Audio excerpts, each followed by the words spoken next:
Y'all know I wrote a book, right? It's called Buy a Game, and it's free. Click the link down there. You got it. DreAllDay.com.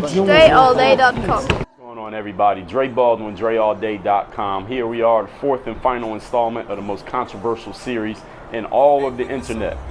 The top 5 players at every position in the NBA for the 2017 NBA season.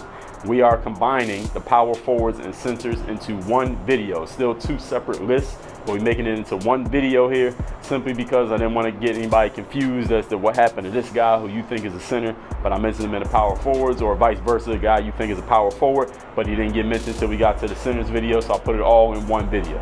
Now, I did these positions. I chose the positions based on, I didn't choose them. I just used ESPN's ranking or their listing of positions for NBA players for their fantasy basketball. So any player who was listed, their first position listed was a power forward, I ranked them in the power forwards. If your first position was point guard, you went in point guard. So that's how I chose these positions. ESPN already did it, so I'm going off of that. I'm not going off of what I think or what that position they play in the games. I'm going off of, and we know this is basically positionless basketball these days anyway. And guys who play, a lot of guys who are traditionally wing guys, we see them playing a 4 position now, even the 5 sometimes. So it's not really about positions anymore anyway, but we need positions just so we can categorize these rankings. That's the point, is that we want to talk about who's who. It ain't really about arguing about what position is what, because it doesn't really matter in the long run. We just want to see the games.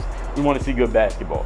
So just like I said, with the positions, Steph Curry was listed as a point guard and shooting guard. His primary was point, so he had the point. LeBron was small forward and power forward. His primary was small forward, so he put him at small forward. So these are 2 lists in one video. I'm going to do the power forwards, then I'm going to do the centers. And I want to hear your feedback. Of course, y'all know what to do with the feedback, leaving it down here in the comments. Another thing is that I had to do this intro. This part that you're watching right now, we recorded this 4 times. The first time, did a whole 30-minute video with so much static for no reason whatsoever, or some reason that I don't even know what it is to this day, that we couldn't even salvage the first 3 minutes, had to do it over. Re-recorded it, noticed that the camera hadn't even been recording. Re-recorded it again, the camera wasn't recording again. So now I'm doing it again. I'm making sure I'm watching that red light. I know the camera's working this time, so it is recorded this time. So make sure y'all leave your questions, comments, concerns, complaints, criticisms, anybody I left out, anybody I mentioned who should have been left out. What do you think about these rankings? If you had to do them yourself, what would your rankings be?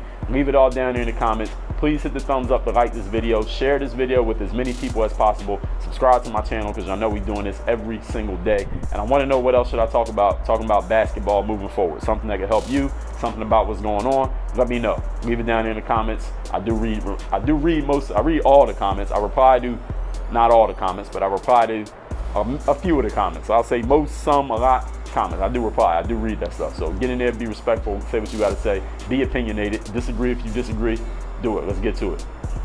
DreAllDay.com. Work on your game. Now, these are the top 5, and I'm also going to give a honorable mention. Only one person makes honorable mention. Let me give my top 5. Number 1, power forward. This is, again, ESPN's positional, whatever position they put these guys at. Anthony Davis, the brow. Number 1, power forward in the NBA. Let me give you the whole list, then I'm explaining how this list became the list. I'm going to give you the whole list of both, and I'm explaining both. All right, how's that? Number 1, power forward, Anthony Davis. Number 2, power forward, Blake Griffin. Number 3, power forward, LaMarcus Aldridge. Number 4, power forward, Kevin Love. Number 5, power forward, Hassan Whiteside. And number 6, honorable mention. Not number 6, but honorable mention. He didn't make the top 5. Kristaps Porzingis. Now the centers. I'm gonna come back around to the centers. Number 1 center, DMC, DeMarcus Cousins, Boogie Cousins. Number 2, Karl Anthony Towns. Number 3, Mark Gasol. Number 4 center, Andre Drummond. Number 5 center, DeAndre Jordan. No more numbers. Honorable mention centers, Dwight Howard, Brook Lopez, Rudy Gobert. That is the list. Now let's go back to these power forwards. Put Anthony Davis, the brow, number 1. I feel sorry for Anthony Davis playing in New Orleans, but then when I found out that he signed a contract extension to stay there through 2 brow, Anthony Davis, I don't feel sorry for him anymore. Y'all got to win some damn games out there, or I can't keep putting you in the number 1 spot. And you got to stop getting injured. You can't put me in the number 1 spot if you keep getting injured and missing games. Anthony Davis needs to play in like 90% of the games this year, and he needs to do something. He needs to play in at least 70, I'd say 72 games at least through an 82-game season. His team needs to make the playoffs. I can't put him in the number 1 spot at power forward. His team's not making the playoffs. didn't make it a couple years ago. People really forget because they didn't do nothing. They didn't win no games. They got swept by Golden State. And Steph Curry was hitting crazy shots as he always does. But listen, Anthony Davis, you got to win some damn games, man. You got to start winning some games. You can't blame his teammates. Again, if you the man, you got the max contract, you got it. It's on you. It's on you to pull the team up with you. It's not on them to come to you. It's on you to pull them up with you because you're the man. You're the guy getting the money. You're the guy with the name. You're the guy that they put his face on the ticket so people come buy it. They buying season tickets because of you. The man, whoever that man is, Carmelo Anthony, LeBron James, Steph Curry, you the man. It's your job to bring the team up. If the team doesn't come up, it's not their fault for not being good. It's your fault for not being enough of a leader. Now, whether you think that's fair or not, doesn't matter because life ain't fair. Business ain't fair. Basketball ain't fair either. Anthony Davis needs to step his game up. He needs to step his leadership up. And his team needs to win some damn games. Otherwise, we will not continue to put him in the number one spot. Unless he puts up some ridiculous, like serious ridiculous numbers, like 30 and 15 or something like that.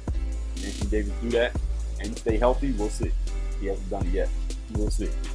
Blake Griffin, number 2 power forward in the league. I think Blake could do a whole lot more if he wasn't on the same team as Chris Paul. I think Blake Griffin and Chris Paul are not ideal complements to each other. I think Chris Paul needs to be on a team of guys who will just finish what he starts.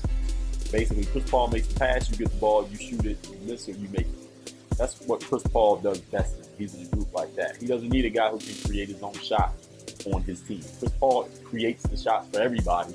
You shoot it when you get it. He gives you the ball in the right spot for you to do what you do best. You make the shot and you miss the shot. That's what Chris Paul does well.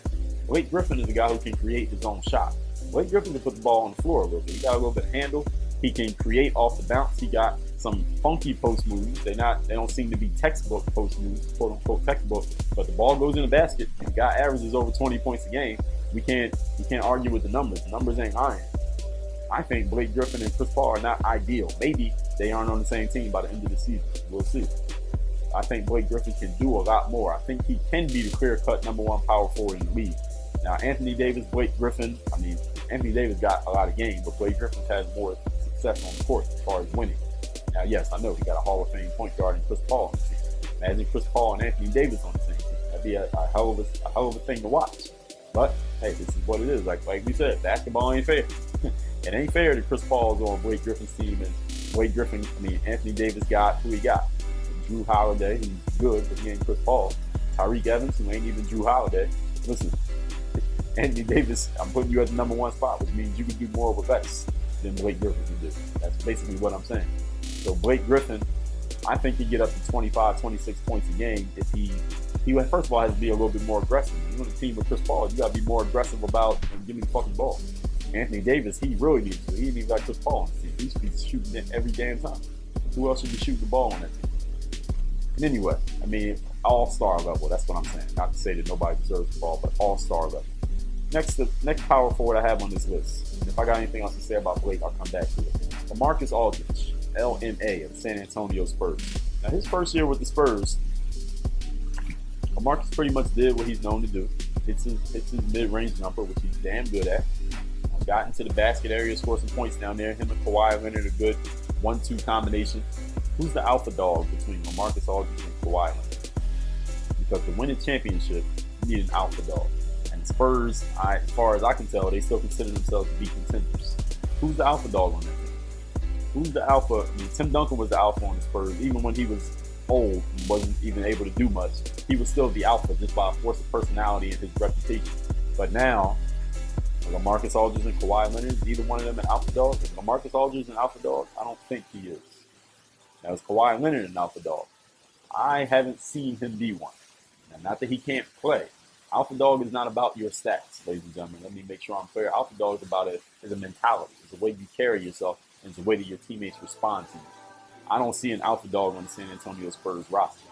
Now, LaMarcus I put as number 3 power forward, Kawhi the number 3 small forward. Neither one of them can move past that number 3 spot without becoming an alpha. One of them got to do it. One of them has to do it, or they got to bring in another player who can be that guy. Who is it going to be? We're talking about LaMarcus Aldridge, so let's talk about him. It ain't really that much I can say about him. We know what he can do. We know he can get you about 20 points, get you about 9, 10 rebounds a game. We know he got the outside shot. He can score a little bit in the post. I mean, he ain't a guy who you come into the game like, damn, we got to face Marcus Aldridge. He gonna drag us tonight. I don't think that. I don't think teams think that when they face Marcus Aldridge. They know what he's gonna do. Don't let him go crazy. Don't let him get hot and go crazy. But I mean, he is who he is.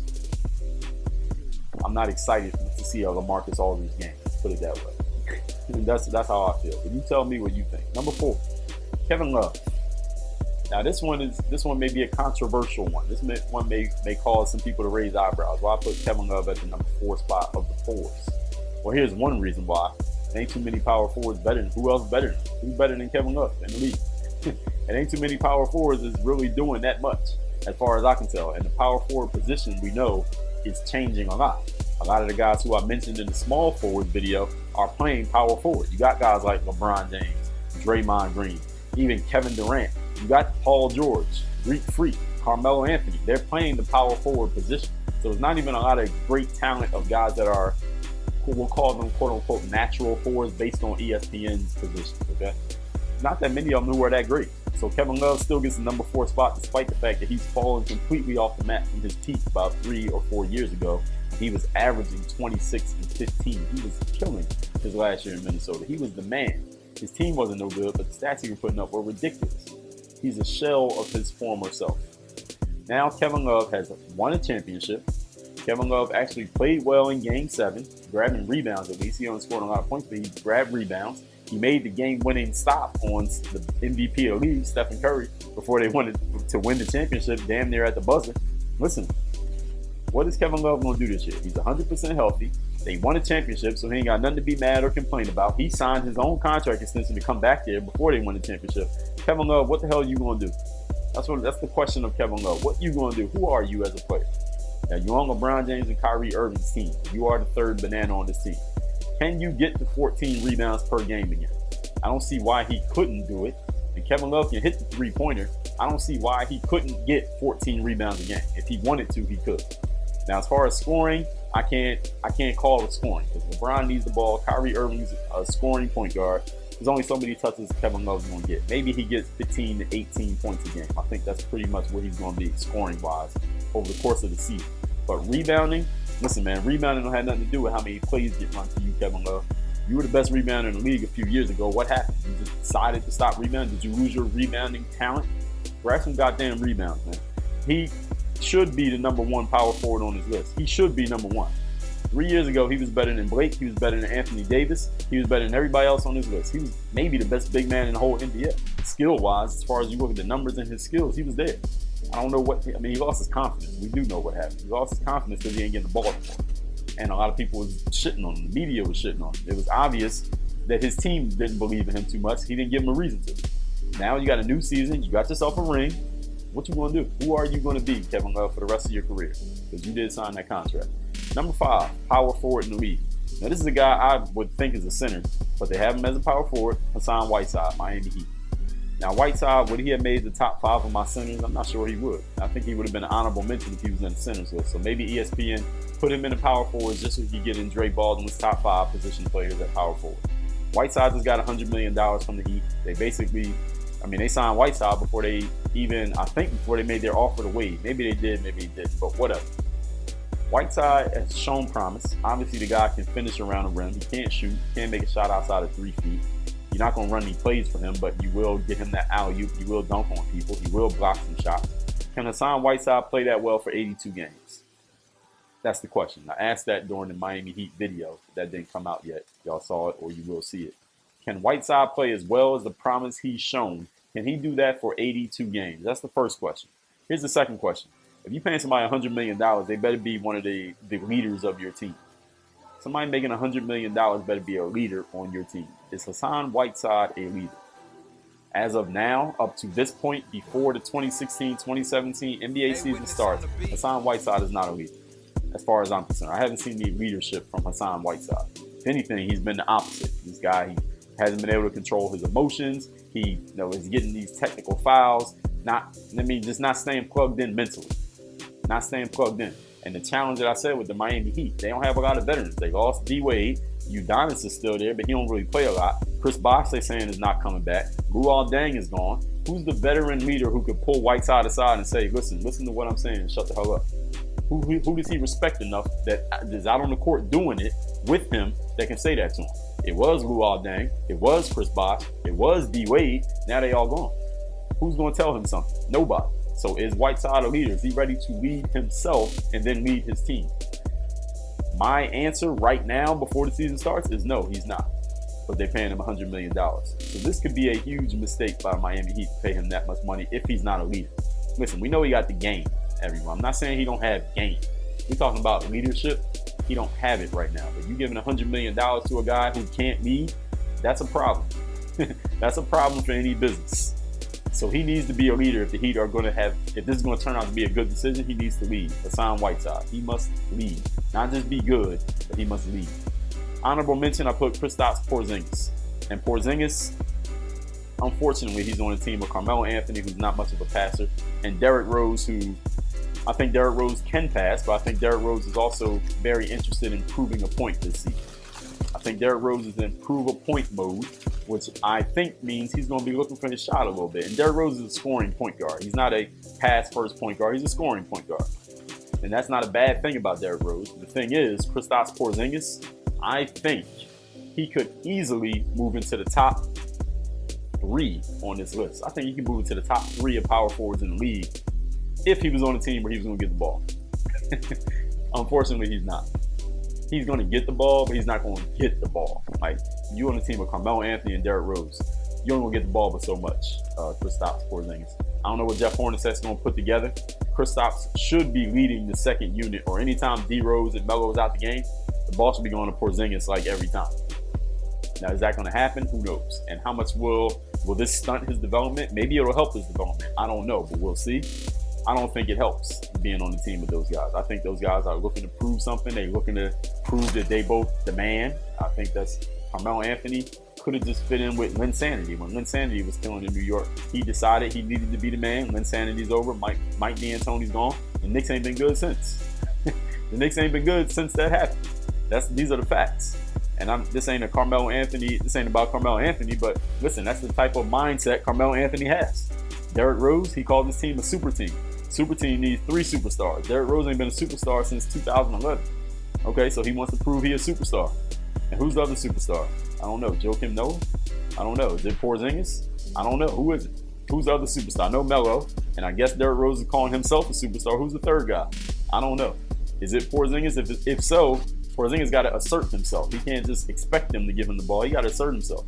He hasn't earned the role of superstar yet. I don't consider Joakim Noah a superstar. I don't know who Derrick Rose is talking about. But Porzingis, I say he could easily move into the top 3 at the power forward position if he's somewhere where he's going to get the damn ball. That might be New York if he has the mindset to get it.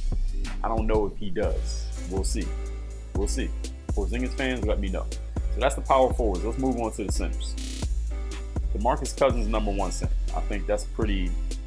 I don't even think I had to explain that. DeMarcus Cousins averaged like 27 a game last year, 26, 27 points, 12 rebounds a game. He can play good defense when he wants to. He didn't want to last year. So we'll see if he wants to this year, because he didn't want to last year. Let's be clear. Hopefully, I don't know, either they build a good team around him or he leaves Sacramento and gets on a good team. With the Kings, not even a good team, a good organization. It's not the players, it's the whole organization from the top down, from the front office to everything else. They're just a shit organization he's playing for right now. And he knows that. But he still went out and got himself 26 points and 12 boards a game. The guy can play. He is the best big man in the NBA right now. However, there's another big man in Minnesota who I think is going to start breathing down DeMarcus Cousins' neck this season. That man is named Karl Anthony Towns. Karl Anthony Towns can hit threes. He can dribble. He can jump, he can play D, he got the energy, and he's on a team that is going to be built around him and a bunch of other young guys ready to go. And they seem to have, their front office seems to have some idea of what they're doing compared to DeMarcus Cousins' front office. Karl Anthony Towns is in a better position than DeMarcus Cousins right now, as far as organizational goes. And I think Karl Anthony Towns, even after his 1 year in the league, has catapulted himself to the number 2 big man center in the NBA. Number 2 center in the NBA. We won't say big man, but center. Now, there's another guy who I want to mention in number 3. We're going to come back to KAT in a second, who was injured all last year, who I think could take that number 2 spot back from KAT, and that man is Marc Gasol. Now, Marc Gasol is the best player on the Memphis Grizzlies that year. A couple of years ago, he won Defensive Player of the Year. Guys, he's an all-star. He's an all-star level player, Marc Gasol. Now, hopefully he comes back in 100% in shape, ready to play from the start of the season because the Grizzlies need him. How would I compare him to KAT? It's very tough because they got two like completely different games, but they both can go. Marc Gasol he's more proven than KAT. KAT was just 1 year in the league, one Rookie of the Year, but the guy has shown what the hell he can do. I say Karl-Anthony Towns gets you 22 points a game this year. Let's say 22 for now. I think he can go even higher, but we'll say 22 because he got some other young guys who want the ball too. He'll get 22 points. I say he's in the 12 to 13 rebounds range and 1 to 2 blocks a game. Let's say 1.5 to 2.5 blocks per game. Karl-Anthony Towns, he should make All-Star this year.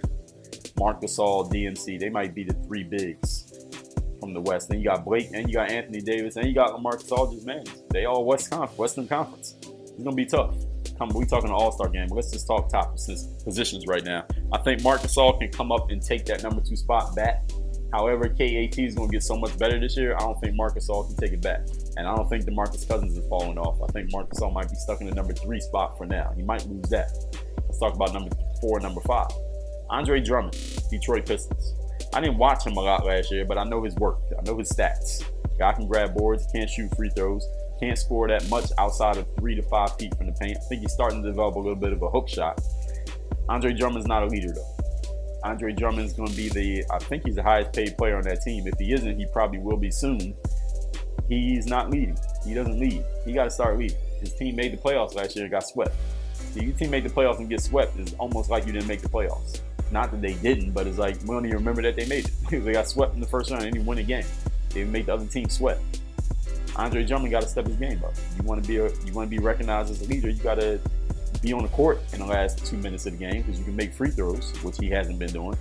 And you got to lead. When your team is in that tough spot, you got to be the one they're looking at. Not Reggie Jackson, not Tobias Harris, not the Morris twin, not Stanley Johnson. You, Andre Drummond, you the man. You the best player on the team. He's the guy who needs to step up and lead, not the coach, you. So let's see if he's ready to do that this coming season. And the number 5 big that I put, number 5 center, keep saying big, number 5 center, DeAndre Jordan. Only reason I put Drummond ahead of DeAndre Jordan is because Drummond is higher on the totem pole, higher in the pecking order on his team than DeAndre is on the Clippers. And DeAndre Jordan, he can't make free throws either. He can't score outside of 3 feet from the basket either. They pretty much the same player. Andre Drummond and DeAndre Jordan, they pretty much the same player. You can switch them on either team, and you pretty much be getting the exact same thing. Those two guys. If there's a major difference between the two of them, y'all let me know what it is. I think playing with Chris Paul is a huge advantage DJ has, but guess what? Basketball ain't fair. Honorable mention bigs. Dwight Howard. Dwight used to be the best center in the league. He used to be the best big man in the league, period. A lot of people don't, some of y'all might not even remember that. It was around that 2011 era, Dwight Howard was the man. He was one of the best players in the league, period, any position. He got injured. He lost his edge. He lost his mental edge. It's not just the injury, it's the mental edge that you lose that comes with injury and also comes with just change of circumstances. He didn't want to play for Orlando no more for whatever reason. I think he wanted to go to Brooklyn. It didn't work out. He ended up going to the Lakers. Kobe, beat his mindset down. Mike D'Antoni wanted him to play a certain way that Dwight didn't want to play for whatever reason. He leaves the Lakers after one very ineffective year, despite the fact he averaged like 17 and 13 in an ineffective year. That just shows you how good he is. Houston Rockets, things got worse, playing with James Harden, who didn't want to really dump him the ball into the post. He wanted to run the pick and roll, where James Harden can get the assist and control the ball a little bit more. Dwight didn't want to pick and roll. I don't know. Who cares? Pick and roll, post up, whatever. Dwight Howard's got to step his game up if he want to get in the top 5 again. All right, this ain't an X's and O's video. If Dwight Howard want to get in the top 5 again, he got to step his game up. I don't know what happened to his psyche, but he needs to get it back. I don't know if he even wants to get it back. He says all the right things. Let's see what he does in Atlanta this year. Brook Lopez. Now, I did say that Brook Lopez might be better than Carmelo Anthony. That was crazy. Brook Lopez is not better than Carmelo Anthony. All right. Brook Lopez got to grab some damn rebounds. Man. This guy's averaging like 7 rebounds a game. What the hell is that, man? You're 7 feet tall. You're getting the ball the most on your team. You're the best player on the team. Grab some goddamn rebounds, man. And your team ain't your team's not even good. Brooklyn can't even win 35 games. Brook Lopez, yeah, he's just honorable mention. He's not even sniffing the top 5. Your team got to at least win 40 games. It was 82 games in a year. At least be a 500 team. Missed the playoffs by a few games, but you can't be one of the worst teams in the league, Brooklyn Nets, where you got a guy like Brook Lopez, max contract guy. They was about to trade Brook Lopez for Dwight Howard. They didn't want to give him up. Y'all know that? The Brooklyn Nets did not want to give up Brook Lopez to get Dwight Howard. Ain't neither one of them good, in my opinion. Right now, I mean, I think Dwight has the physical tools. He ain't got it mentally. I think Brook is lacking in some of the physical tools. He's kind of slow, and he also don't have the mentality to grab some damn rebounds. Dude, you 7 feet tall. You got to grab some damn rebounds. Listen, you got to grab some rebounds. There was a couple games last year. I don't remember what had happened. Either I read it in the paper that his coach had challenged him to grab some rebounds, or they had just changed coaches. Something happened where he got challenged to grab some rebounds, and the guy grabbed like 14, 13 rebounds in like 3 games in a row. I'm like, okay, Brook Lopez can grab rebounds when he wants to. That's all that proved to me. Whatever the reason was, he did do it for like 2, 3 games in a row, and then he went right back to who he is, grabbing 6, 7 rebounds. Grab some rebounds, man. Number 1, if your team's going to win. Number 2, you want to move up in my center rankings. Number 3, honorable mention, guys, Rudy Gobert, the Stifle Tower, the French, what they call him, the French rejection. I like the Stifle Tower. That's really good. Rudy Gobert, I mean, he got to develop some offensive game. His team got to win some games. He got to establish himself in the pecking order as the best or second best player on his team if he's going to move up in this list. That's what he's got to do. Now, anybody else, what else I want to talk about here on this list? I think I said all I need to say. I'm really excited to watch KAT, Karl Anthony Towns. Just that whole Minnesota team. They got Levine, Wiggins, Rubio, a new coach, a proven coach who knows how to win some damn games, and Tom Thibodeau. I want to see what Karl Anthony Towns does this year. I think this guy could really blow up even more than he did. I mean, how much more can you blow up from winning Rookie of the Year? I think he can this upcoming season. Can he pass Boogie Cousins? I think he can pass Boogie Cousins for one reason, that I think he has a better attitude than Boogie Cousins. That's the only reason. I don't think talent-wise he can match. Maybe he can match Boogie. Offensive skill set, I don't think he has the skill set DMC has right now. I think he can develop it. But I think he has the one trump card Karl Anthony Towns has over DMC is he has a better attitude. Now, if he had been playing for the Kings for the last 3-4 years, maybe he'd be in the same place Boogie is, but he hadn't. Basketball ain't fair. So those are my rankings. Top 5 power forwards and centers. Let me say it again. I'm going to just give the 5. Top 5 power forward. Anthony Davis, number 1. Blake Griffin, number 2. LaMarcus Aldridge, number 3. Kevin Love, number 4. Hassan Whiteside, number 5. Centers. Boogie Cousins, number 1. Karl Anthony Towns, number 2. Marc Gasol, number 3. Andre Drummond, number 4. DeAndre Jordan, number 5. Everybody else needs to step their game up. Y'all, tell me what you think. Did I get this right? Did I get it wrong? What position? I mean, it don't matter. That's why I put the power forwards and centers together, because they kind of get meshed together anyway. And I didn't want people saying, oh, what about this guy, that guy? Then it would confuse people with the rankings. So I put it all in one video for y'all. I could have stretched this out into 2 videos and milked it for the ad revenue, but I didn't do that. So y'all should be thanking me for that. So put these all in 2 videos. Let me know what you think. Did I get it right? Did I get it wrong? Who should be ahead of who? Is there a player I didn't even mention who should be mentioned in this list? Why? Why not? Somebody I mentioned that shouldn't even be mentioned? Let me know down there in the comments. And let me know what else y'all want me to talk about as far as the NBA season. Like, is there any other certain topics that I should cover? Because I did the 30 teams, review of every team, top 5 at every position. I'm going to do a prediction, like who's going to win which awards. I'm going to do a little bit of that because I don't really follow the off season enough to even be thinking about it, but I'll do that. But what else? What else can I talk about as the season is going on? Is there any other topic? As far as the people did ask me about the move of the night thing that I was doing a couple years ago, the NBA was shutting down the videos on YouTube, so I had to stop doing it. And they was like flagging it for copyright, so I had to stop doing them. So I can't do those unless the NBA opens that up. And right now, I probably wouldn't do it anyway because it's too much editing work. I just don't be feeling like doing this shit. But I might get around to it. I might get back to it though. So stay tuned. I might come back to that. Everybody, give me your feedback. I need to know because I want to make stuff that y'all want to see. Make stuff that y'all want to see. Y'all watch it. Y'all get what y'all want. I get what I want, the feedback and all that. So let me know. Work on your game. DreAllDay.com.